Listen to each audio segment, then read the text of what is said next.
अस्सलाम वालेकुम नाजरीन। हजरत इब्राहिम का ये वाक़या आपने बहुत देखा होगा, लेकिन इतनी तफसील से आपको किसी ने भी नहीं बताया होगा जितनी मैं अभी बताने जा रही हूँ। अल्लाह अपने बंदों से बहुत मोहब्बत करता है और इसी वजह से वक्त दर वक्त उनकी आजमाइश भी करता है। कुछ इस तरह अल्लाह ने हजरत इब्राहिम का भी इम्तिहान लिया। एक दफा हजरत इब्राहिम अलैहिस्सलाम आराम फरमा रहे थे, तभी आपकी आँख लग जाती है और वो ख्वाब में देखते हैं कि अल्लाह फरमाता है, जिसका मफहूम ये है कि ए इब्राहिम, अपनी सबसे प्यारी और अजीज चीज को मेरी राह में कुर्बान करो। चुनांचे सुबह में उन्होंने सोचा, अल्लाह और वली की कभी भी ख्वाब झूठी नहीं होती। उस वक्त उनके पास बहुत सारे ऊँटे और बकरियां हुआ करती थी। तब उन्होंने 100 ऊँटों की कुर्बानी दे दी। फिर अगले रात वो अपनी आराम गाह में आराम कर रहे थे तो गैब से आवाज आई कि ए इब्राहिम, अपनी सबसे प्यारी चीज कुर्बान कर दो। फिर उन्होंने दूसरे दिन 200 ऊँटों की कुर्बानी दे दी। फिर तीसरे दिन गैब से वही आवाज आई।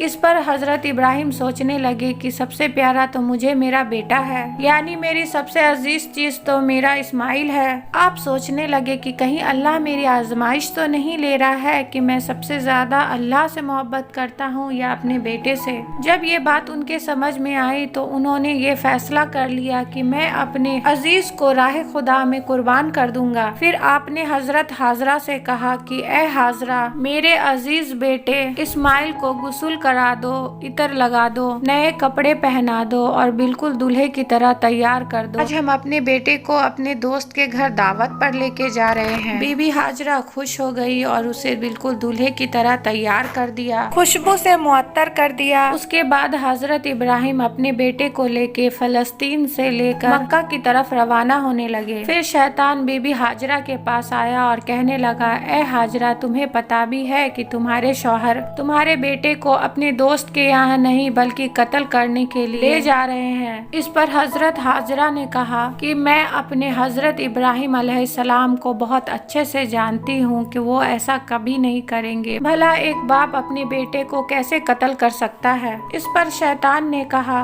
हजरत इब्राहिम के ख्वाब में आया है कि अल्लाह के तरफ से तुम्हारे बेटे को कुर्बान करने के लिए मक्का ले जाए। तुम्हारे शौहर मक्का में इस्माइल को ले जाकर अल्लाह की राह में कुर्बान कर देंगे। इस पर हजरत हाजरा ने फक्र से कहा, ऐ शैतान, लानत है तुझ पर। अल्लाह की राह पे ऐसा एक बेटा नहीं, मैं हजारों बेटे कुर्बान कर सकती हूँ। मैं तो इस बात पर अपने शौहर पर बहुत फक्र करती हूँ। फिर वो शैतान हजरत इब्राहिम के पास गया और कहने लगा कि तुम अपने बेटे को क्यों कुर्बान कर रहे हो? क्या तुम्हें पता भी है कि अल्लाह तुम्हारे बेटे की कुर्बानी कबूल करेगा या नहीं? इस पर हजरत इब्राहिम एक पत्थर उठाते हैं और शैतान पर लानत कह के एक पत्थर मारते हैं। तभी से हज के दौरान मक्का शरीफ में शैतान को पत्थर मारा जाता है। फिर हजरत इब्राहिम ने आगे बढ़कर अपने बेटे से कहा, क्या तुम्हें पता है मैं तुम्हें अल्लाह की राह में तुम्हें कुर्बान करने के लिए ले जा रहा हूँ। इस पर हजरत इस्माइल ने कहा, सुभान अल्लाह, इससे बड़ी मेरी खुशनसीबी और क्या हो सकती है कि मैं अल्लाह के नबी से अल्लाह की राह पे कुर्बान होने जा रहा हूँ। लेकिन बाबा, मेरी आपसे एक छोटी सी इल्तिजा है कि जब आप मुझे कुर्बान करेंगे तो ये आप नहीं देख पाएंगे, इसलिए मेरे दोनों हाथ पैर रस्सियों से बांध देना और मेरे आँखों में पट्टी बांध देना ताकि मेरे तड़पने से आपको रहम ना आ जाए। फिर हजरत इब्राहिम ने ऐसा ही किया। हजरत इस्माइल के दोनों हाथ पैर में रस्सी बांध दी और आँखों में पट्टी बांध दी। फिर हाथों में छुरी लेके और आसमान की तरफ देखकर बोलने लगे कि ए अल्लाह, तू मुझे अगर 1000 इस्माइल भी देता तो मैं इसी तरह तेरी राह पे कुर्बान कर देता।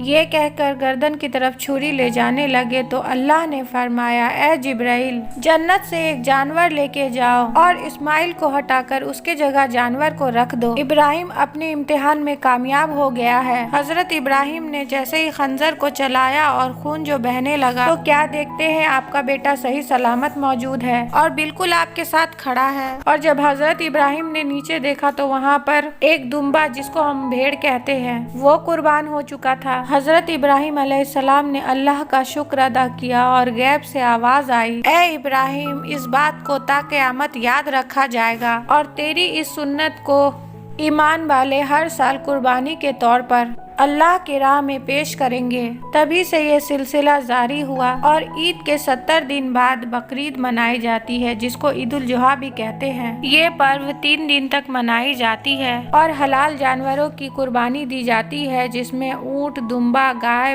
बकरी आते हैं। वीडियो अच्छी लगे तो चैनल को लाजमी सब्सक्राइब करें।